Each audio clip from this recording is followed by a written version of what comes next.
Alors maintenant, docteur Willa, nous connaissons le président du conseil qui est Faure Eswatini Gnassingbé, qui va bientôt prêter serment devant la Cour constitutionnelle. Alors quelles sont désormais ses prérogatives? Parce que nous savons que bon, il était président de la République, aujourd'hui président du conseil. Et comme c'est tout nouveau pour les Togolais, alors quelles seront les prérogatives du président du conseil? Alors, il faut dire que le président du Conseil n'est pas le président de la République.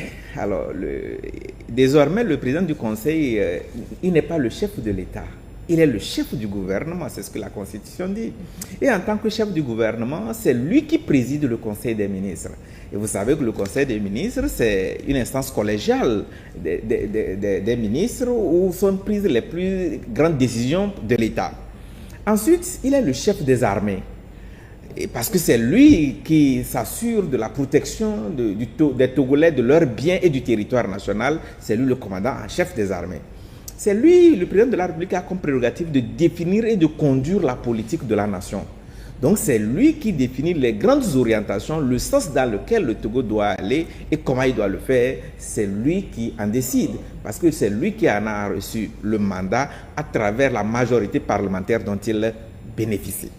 Également, c'est lui qui définit la politique étrangère, parce que c'est lui qui a la légitimité, c'est lui qui a le mandat du peuple, c'est à travers ses représentants dans les deux chambres, de pouvoir définir la politique du Togo à l'égard des autres pays, dans les rapports du Togo avec les organisations internationales, avec les autres États.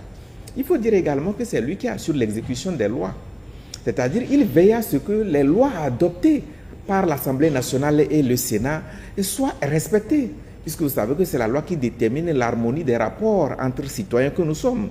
Il faut dire également qu'en tant qu'outil opérationnel, c'est lui qui nomme aux emplois civils et militaires et il peut aussi engager la responsabilité du gouvernement devant le Parlement. C'est-à-dire qu'il peut engager, dire au Parlement, voilà ce que moi je décide pour que le Togo aille de l'avant. Et si les députés qui sont nos représentants, s'ils ne sont pas satisfaits, ils disent non, ils démissionnent.